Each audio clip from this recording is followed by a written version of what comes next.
I'm Soraya. My brother thought it would be hilarious to push me onto a train going nowhere, just to see if I'd break.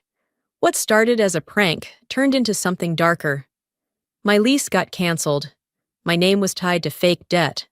Old friends turned on me. And my own mother? She called in the middle of the night, not to help, but to guilt me into silence. They didn't just abandon me, they set me up to fall. But I didn't fall the way they hoped. I should have known better. I was sitting on the edge of my mattress, barely a bed, more like a cushion with a grudge, when the message lit up my phone. It was from Theron. "Let's start over," he wrote. Attached was a screenshot of a train ticket to Vegas.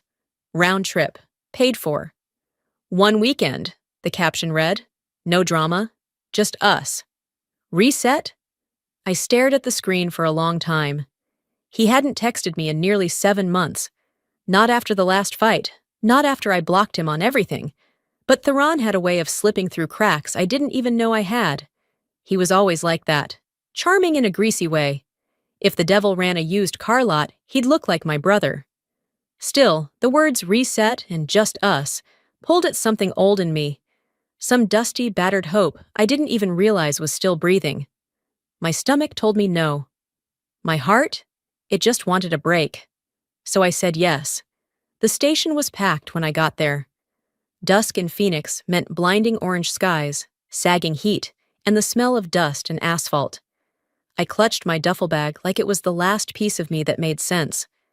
Inside, 2 t-shirts, a change of jeans, travel-size deodorant, and that hopeful corner of me still stupid enough to believe this might be real.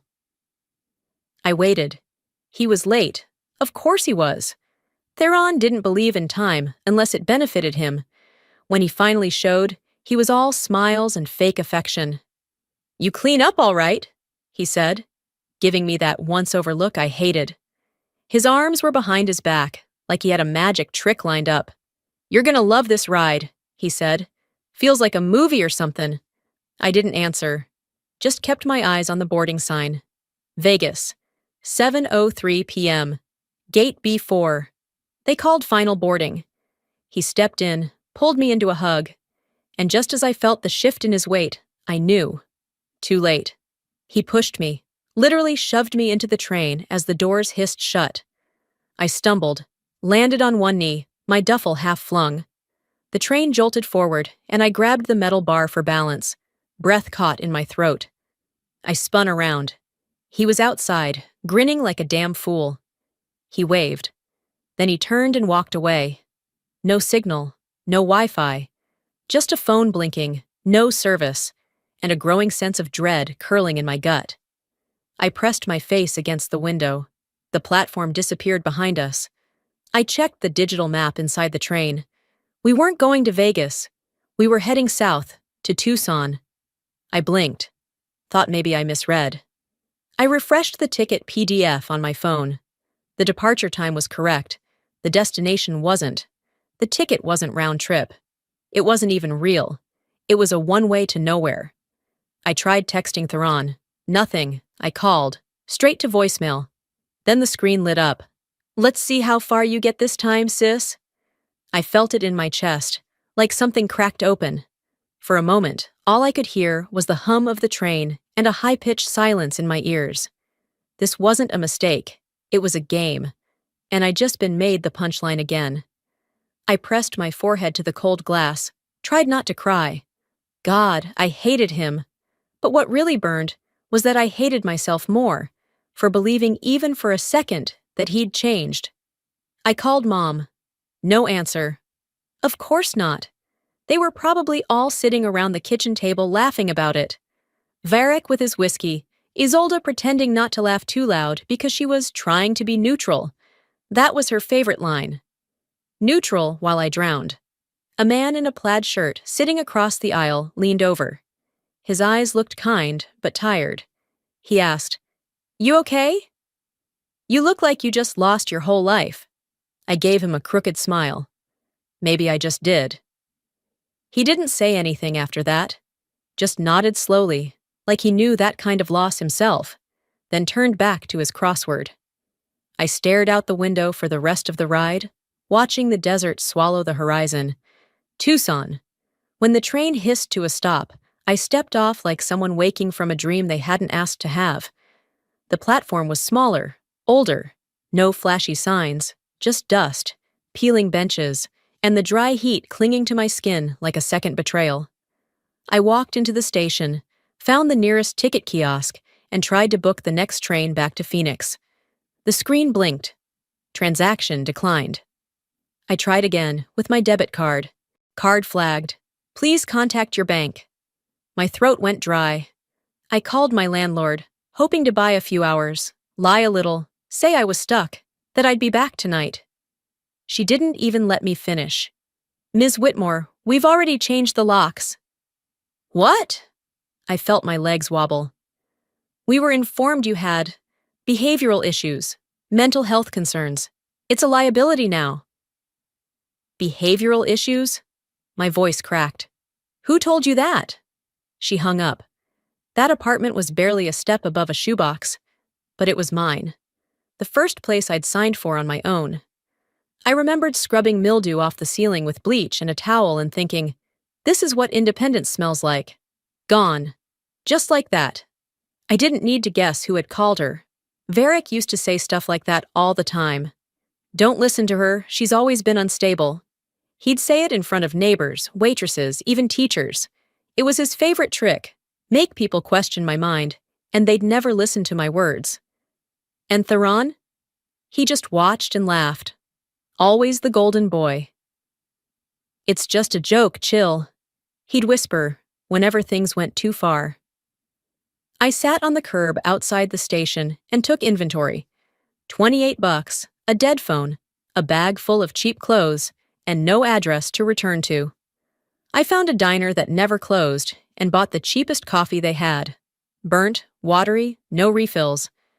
I stayed for hours pretending to scroll through a phone that wouldn't turn on. When I nodded off, a busboy tapped my shoulder.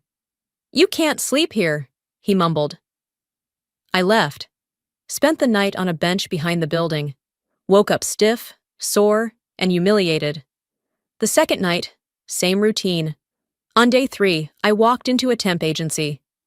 The woman behind the counter gave me a look like she already knew me. Sorry, we're not hiring walk-ins, she said. I blinked. Your sign says otherwise. She leaned in, lowered her voice. Look, I saw the post. I don't know what you did back in Phoenix, but I don't want drama in my office. I left. On the street, a man brushed past me and muttered, trash always finds its way south. I almost chased after him, almost screamed, what the hell do you even know about me? But I didn't. What was the point? Later, I sat at a bus stop watching a family across the street, Dad lifting a toddler in the air, Mom laughing, the baby squealing with joy. I used to think I could build something like that. A life. A family. Stability. Then again, what did I know? I pulled out my phone again. Useless. Thought about calling Isolde. Maybe she'd listen. Maybe, for once, she'd pick me over him. Instead, I scrolled to her number and hit delete. She made her choice a long time ago.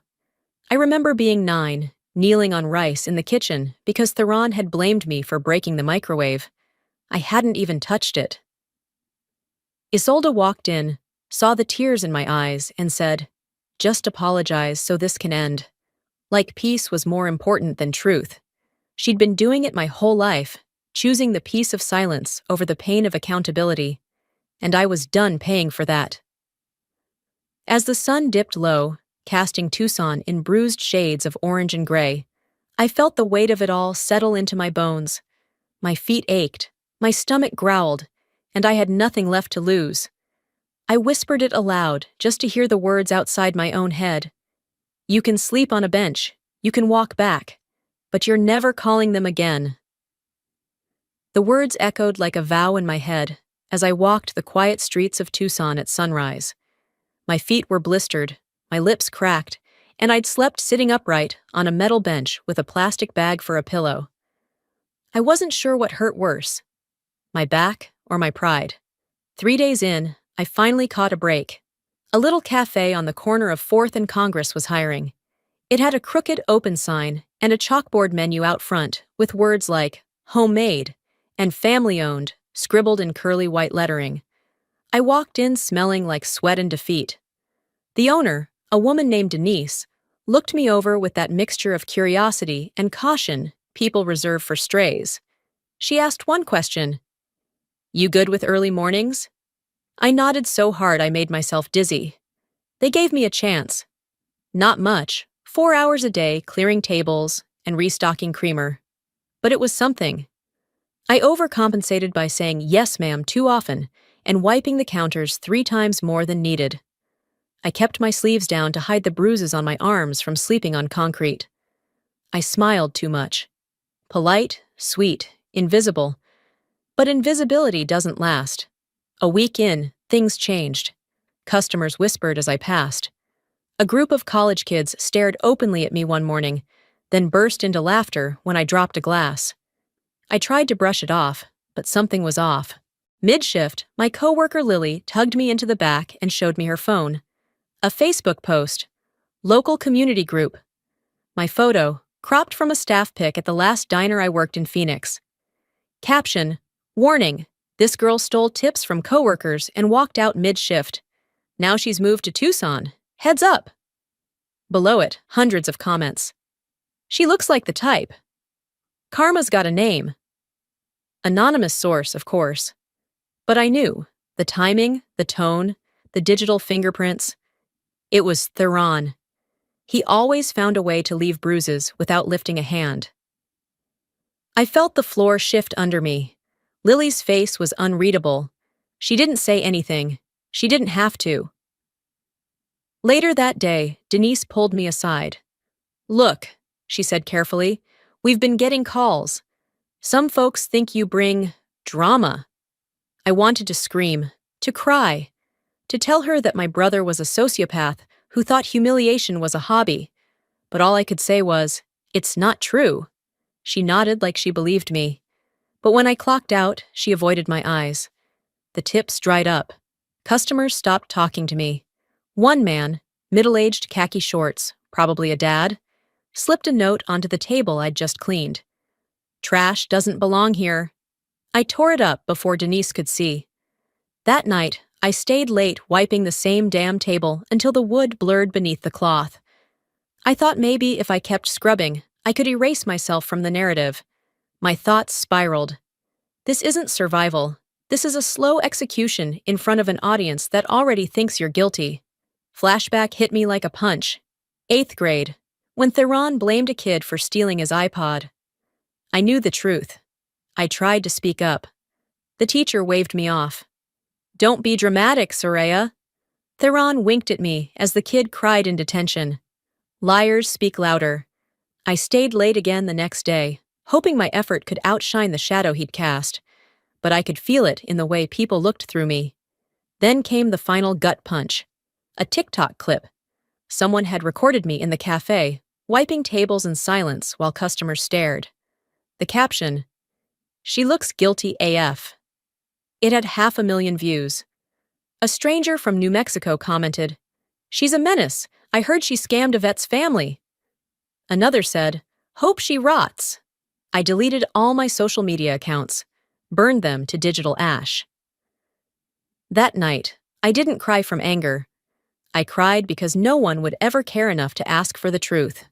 Sitting in the dark, knees hugged to my chest, I whispered into the empty room, "If I disappear, I wonder how long it would take anyone to notice." Turns out, not long at all. The next morning, I found an envelope shoved under the door at the cafe. It wasn't from the landlord, or a customer, or anyone with good intentions. It was stiff, official-looking, red stamp, urgent financial notice. My stomach twisted. Back at the shelter where I was crashing, an old converted church near downtown, I opened it with fingers that didn't want to move. My name was at the top of the page. Full legal. Social security number matched. Loan account ending in 4417. Amount $20,000. Reason: personal loan. Cosigner left blank. My signature was at the bottom, except it wasn't mine. I stared at it so long my eyes blurred. Not because I didn't recognize it, but because I did. That swooping S, the curved W in Whitmore. Someone had studied me, practiced, planned, and there was only one person in my life with that much audacity and zero remorse. Theron. I sat down on the edge of the cot and tried to catch my breath. 20,000. I didn't even make that much in a year. I called the loan company, voice flat, pretending I'd just come across the paperwork and wanted to confirm a few details. The woman on the phone was polite enough, until she heard my last name. Oh yes, you're the primary. Your brother Theron was listed as the cosigner. He mentioned you might call. Mentioned I might call. I didn't even hang up. I just let the line go dead in my hand, like it could carry the weight of my rage. They never stop. It wasn't the money. It was the entitlement, the gall. The way they still thought I was some fallback plan, some stupid girl too scared to fight back. I could hear Varick's voice in my head, clear as day. That one. She's got a loud mouth, but a quiet bite. I went to the legal aid office near campus that afternoon. Fluorescent lighting, peeling posters about tenant rights. The woman behind the glass didn't even glance up when I walked in. Proving fraud in a family case is hard, she muttered. Especially if they've used your info before. You sure you want to open that door? Number. But it was already open. She handed me a form and told me not to expect miracles. I left, form in hand, heart pounding, hands shaking. Flashback slammed into me. A backyard cookout years ago. I was maybe 23. Theron spilled a drink on the grill, nearly set the deck on fire. Varick laughed, slapped his back, then looked at me and said, Bet your sister'll clean this up too. She always does. And I had. Every time. Back in the shelter, I grabbed my notebook, started writing, not feelings, facts, dates, text, fake job references, sketchy charges on my old credit card. I pulled out screenshots from cloud backups, saved voicemails, every receipt I hadn't already burned. I created a spreadsheet with color-coded tabs like I was building a case file. Because I was. This wasn't just a bad family dynamic anymore. It was a blueprint for destruction. I whispered it to myself as I typed, If I can't escape them, I'll expose them. Later that night, I called Theron's burner. He didn't pick up. He never does when he knows he's guilty. So I left a message. You forged my name. That's a felony. You want war? You got it. I didn't yell. I didn't cry. I sounded like someone already planning the funeral of what used to be called family. Afterward, I walked 3 miles to my old storage unit, the one I hadn't touched since Phoenix, and changed the locks. Opened a new bank account, froze my credit, deleted every shared connection on Venmo, LinkedIn, even my email contacts. Then I opened my journal and wrote one line across the top of the page. They won't just lose access. They'll lose me completely. I remember writing it like a promise, not a threat, not even a declaration, just a truth that had taken years to crawl into my bones. So when my phone lit up at 12:41 a.m., with a blocked number, I should have let it ring, should have tossed it across the room and rolled over. But I didn't. I answered. And there she was. Sweetheart, Isolde's voice cracked. I know what Theron did, but don't make this worse, please. Her words came slow, trembled around the edges. She sounded older than I remembered, softer. Like the mother who used to rub aloe on my sunburns, who whispered lullabies when I had night terrors, who told me, You're safe, you're safe, you're safe. But she hadn't said that in years. Now her voice was doing a different dance, not soothing, strategic. I could hear the shaking, but I couldn't tell if it was sorrow or performance. She inhaled sharply. I don't sleep, Soraya. I worry every night. Your brother, he's not like you. He's fragile. You've always been the strong one. There it was. That old story. That poisoned compliment. She cried then. I heard it. The hitch in her breath. The wet swallow. And for a second, I believed it. But then came the twist. If you go through with this, he'll break. Is that what you want? To see him shattered? You know he's not built like you. My chest burned. That was the script. That was always the script. I was the strong one. The one who held it in. The one who got good grades, stayed quiet, patched holes, while Theron set fires and got sympathy. I didn't answer. I couldn't. Because in that moment, I was 12 again. It was summer. A window had shattered in the neighbor's garage. Theron and I stood side by side in the kitchen. Varek's face was red. His belt was in his hand. "Who did it?" he barked. I opened my mouth.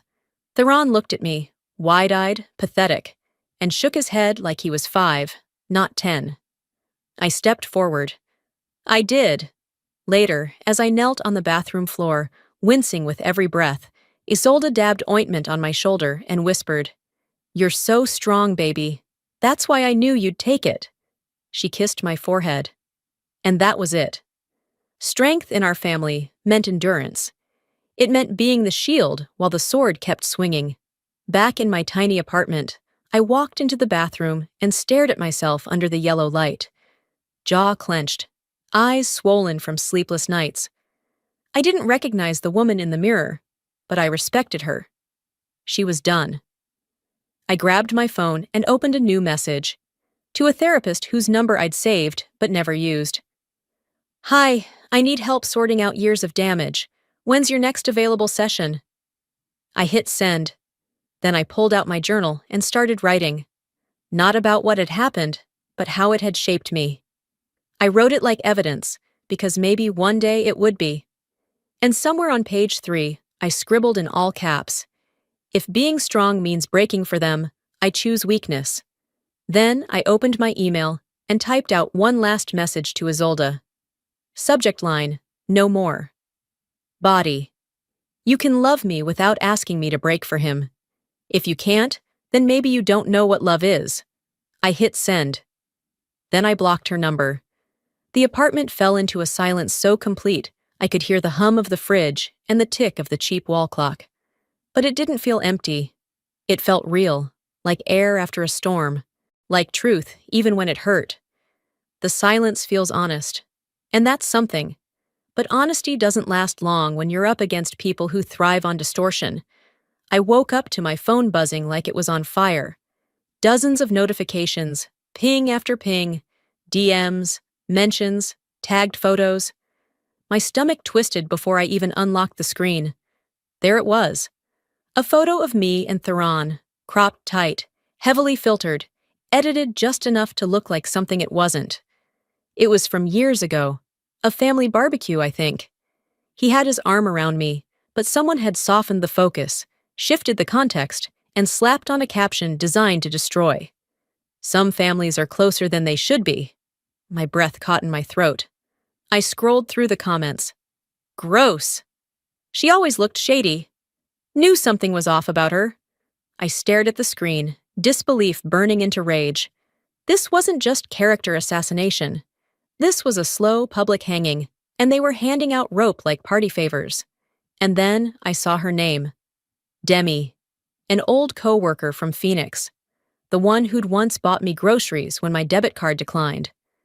She had shared the post, added her own caption.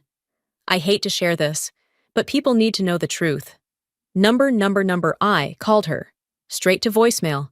I texted, "Demi, please tell me this isn't real." Nothing. The air felt thick. I could barely breathe. I knew what this was. She'd been paid off. Or scared off. Either way, she wasn't standing by me. That afternoon, I showed up to work at the cafe like everything was normal, but it wasn't. People stared. A couple got up and left the moment I brought them menus. Denise, my manager, pulled me into the back. "I don't want to believe any of it," she said gently. "But the posts are getting attention. If this keeps going, corporate might step in. I need to protect the cafe." I nodded. I understood. But it still stung. That night, I didn't cry. I printed. Every screenshot, every lie, every time-stamped message. I dug into my cloud backups, my photo archives, even old voicemail transcriptions. I created a file, labeled it Contingency Plan. I sealed it in an envelope and handed it to Denise before I left. "If anything happens to me," I said quietly, "open this." She didn't ask what was inside.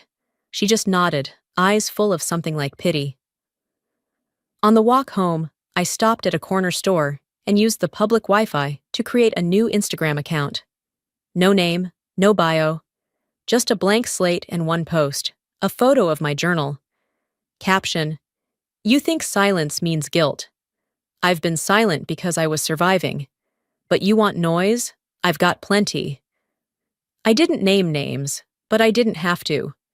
I listed dates, blurred receipts, vague references to loans and forged signatures. Enough to make people pause. Enough to plant doubt. The post caught fire. DMs rolled in, some hateful, but some curious. "Wait, is this about that girl from the cafe? Didn't her brother have a record? Things aren't adding up." And just like that, the ground shifted. Then came the message. Theron. His handle was private, but I recognized the profile photo. A blurry shot of his dog from 5 years ago. His message: "Take that post down. You don't want this smoke." I stared at the words, heartbeat steady, controlled, focused. I typed back, "You should have left me off that train." Then, one last line, fingers shaking, but not from fear. "You want war? Here's your first warning shot." I hit send and dropped the phone on the counter like it burned. The next morning came like any other. Eggs crackling on the flat top, the smell of burnt toast, Jalen humming something off-key by the grill. The diner was packed. Tickets fluttered on the rail like white flags, and my hands moved on autopilot, pour, plate, wipe, smile. Until the air changed. It wasn't loud. It wasn't a crash or scream. It was the kind of silence that feels intentional, that unnatural stillness when people stop chewing just to listen. I looked up, and there they were. Theron, in a pressed black shirt, like he'd come straight from a funeral. Varek, arms folded, jaw locked. And Isolde, pearl earrings, handkerchief in hand, face tilted like she was already the victim. I froze. They didn't walk in. They marched, slow and calculated, like it was a stage, and they were here to deliver a performance. Theron stepped up to the counter and slapped down a folder. "This," he said loudly, "is what betrayal looks like." Varek opened the folder and slid it across. A thick, notarized contract. A $50,000 debt. My name at the top. "She owes this," he said, voice like gravel. "And she thinks she can just run away." I didn't move. Customers turned their heads. Some held phones just low enough to record. Others whispered. Theron kept going. "She's the reason this family's falling apart. We've protected her for years, and this is how she repays us." Isolde dabbed at her eyes like a stage actress trying to win an award. "We're not angry," she said, voice quivering. "We just want closure." I saw a woman in the corner booth mouth the words, "What is going on?" to her husband. I looked at the contract, untouched. Then I looked at them. And I laughed. Not loud. Just a small, tired sound that rose in my throat before I could stop it. I picked up the folder and turned it around. Back to them. "I'm not signing anything," I said. I stepped out from behind the counter, wiped my hands on my apron, and scanned the room. "I know what this looks like, and I know some of you already have opinions." I paused. "But closure doesn't look like a debt. It looks like accountability." I walked toward Jalen and stood beside him, shoulder to shoulder. Closure means you stop showing up at someone's job to humiliate them. Closure means you stop stealing and calling it family. Closure means you leave people alone when they finally leave you. Varek's jaw twitched. Theron hissed, "This isn't over." I just looked at him. "It is for me." They left with the same theatrical slowness, but this time no one clapped. No one stood. The diner stayed quiet until the bell on the door stopped ringing. Jalen didn't say a word. He just handed me a mug of coffee and bumped my shoulder with his. That night, I found a note taped to his windshield. "She's toxic. If you're with her, you'll fall too." Typed. No signature. He showed it to me in silence. My stomach sank. He looked at me, lips pressed into a line. You think I scare that easy? I didn't trust my voice, so I just nodded. We burned the note in the kitchen sink. I didn't sleep. Instead, I wrote a long post on my burner account. I will not pay for silence. I will not apologize for surviving, and I will not let shame be my inheritance. I hit publish. Then I turned off my phone. They came into my job to end me. Instead, they just told everyone who they really are. 3 days later, I opened my mailbox to find a thick white envelope, hand-delivered. No return address, no stamp. Just my full name printed in sharp black ink like a slap across the face. Inside, a summons. They were suing me. Defamation. 46 pages. Screenshots of my posts. Paragraphs pulled from my burner account. Even a blurry image of my journal from the photo I'd posted. They'd printed it all and handed it to a judge like it was gospel. The envelope trembled in my hand, but I didn't. Instead, I made a call. The legal aid office didn't remember me at first. But when I mentioned my name again, the receptionist's voice shifted, like she was bracing for something bigger than paperwork. An hour later, I was sitting across from a lawyer named Rita. She had short gray hair, square glasses, and eyes that didn't blink often. They want you scared enough to back down, she said, flipping through the documents. They want you quiet. I leaned forward, pulled out my own folder. I brought something too. Her eyebrows raised. I slid it across the table. Loan documents, forged leases, text message threats, screenshots of everything from the fake Facebook posts to the wire transfer receipts I'd traced back to Tucson. She turned one page, then another, then another. Finally, she sat back in her chair and exhaled slowly. This won't just be a defense, she said. This'll be a counterattack. By the end of the day, we'd filed our own suit. Identity theft, emotional distress, and harassment. 2 days later, I noticed the gray sedan. It was parked across from the diner when I opened, still there when I locked up. No plates visible from the front. No movement. The first time, I thought it might be coincidence. The second time, I knew better. That week, I started hearing footsteps when I walked home. Always at a distance, never close, never fast. Just enough to raise goosebumps. I reported it to the police. They said, unless there's contact, there's nothing we can do. So I bought pepper spray. And a whistle. And told Jalen everything. He didn't try to talk me out of anything. He just nodded. I checked my voicemail that night. 6 missed calls, all blocked. One message made it through. Distorted voice. Male. Low and glitchy, like it was run through a filter. If you keep pushing this, your past's gonna look like the pretty version. I stared at the phone in my hand like it had teeth. I saved the message, emailed it to Rita, and then deleted it from my phone. I didn't want to hear it again. I whispered, "You're not scaring me. You're confirming everything." The next morning, I stood outside the Phoenix courthouse under a sky that couldn't decide whether it wanted to rain or burn. But the rain won. Rare in this city, cleansing.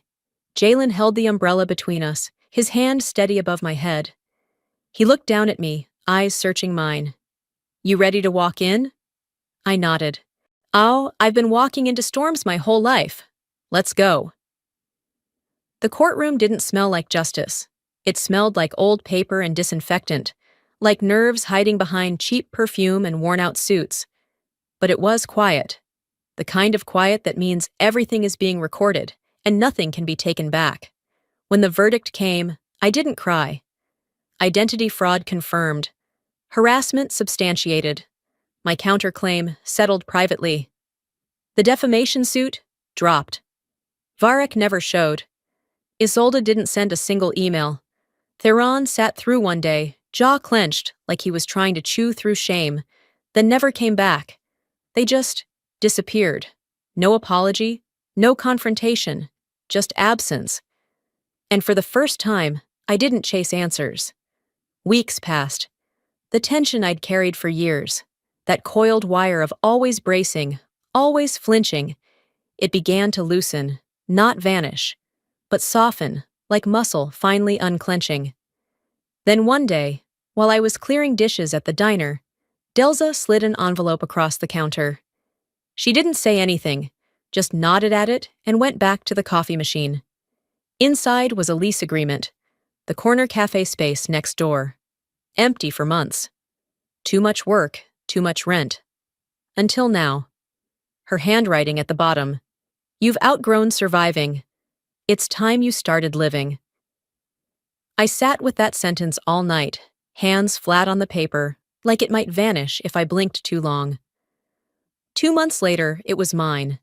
The place smelled like drywall and dust at first, like abandonment. But we scrubbed it down, painted over the sadness, hung thrifted light fixtures, and strung up desert succulents. I printed a menu myself on cardstock that curled slightly in the Arizona heat. Brunch was simple: avocado toast, chorizo hash, iced lavender tea. But people came, not out of pity, not out of curiosity. They came because the food was real, because I was. Sometimes I'd catch a customer wiping their mouth and looking around like they weren't just eating, they were breathing easier. That meant something. The sign above the door? Soraya's. Just that. Late one night after closing, I opened my laptop. Just once. Theron's account. Inactive. Isolde's? Still there. Photos of Thanksgiving tablescapes, perfectly frosted birthday cakes, captions like, "Cherish your children, they're your legacy," but never a single photo of me, not one. I closed the tab, didn't sigh, didn't ache, just moved on. If erasing me helps them sleep, fine. I'm not living to be remembered by people who never saw me to begin with. I locked the cafe and found Jalen on the back steps, his apron slung over his shoulder, shirt damp from dishwater and heat. He handed me a glass bottle of Mexican cola, sat beside me. The desert sky blinked with airplane lights and stars trying to outshine them. After a while, he asked quietly, "Would you ever talk to them again?" I didn't answer right away. I looked out at the empty street. "I think forgiveness isn't required for freedom," I said finally, "and I'm finally free." He nodded, resting his head against the wall beside mine. We sat in the hush of a life that was finally our own. I tilted my face up to the sky, breathing in the dusty air, the sound of traffic 2 streets away, the buzz of a neon sign across the block. "They tried to burn me down," I whispered, "but I used the fire to build something better." Before we wrap this story, I want to leave you with something real. Maybe you've never been pushed onto a literal train and left to figure it out alone. But maybe, just maybe, you know what it feels like to be pushed emotionally, abandoned, betrayed, expected to keep carrying everyone else's weight while they walk away clean. That was my story. And what I've learned is this: family isn't who shares your last name. It's who shows up, who respects your boundaries, who roots for your healing even when it's inconvenient. Survival isn't the end game. Peace is. Ownership of your life is. Your freedom is. Forgiveness is optional. Growth is not. So let me ask you something. Have you ever had to cut ties with someone you once believed you couldn't live without? Did you rebuild from ashes, or are you still sitting in the smoke, wondering when it's okay to finally breathe? I'd love to hear from you. Seriously, if this story spoke to something deep in you, type 1 in the comments, or just let me know where you're watching from. If it rubbed you the wrong way, that's okay too. Tell me why. Every voice counts here. And hey, if this hit you in the heart and you want more stories that speak the truth most people are scared to say out loud, don't forget to subscribe. That little button? It's how we keep going. It's how we keep telling stories that matter. Until next time, own your story. Don't wait for permission.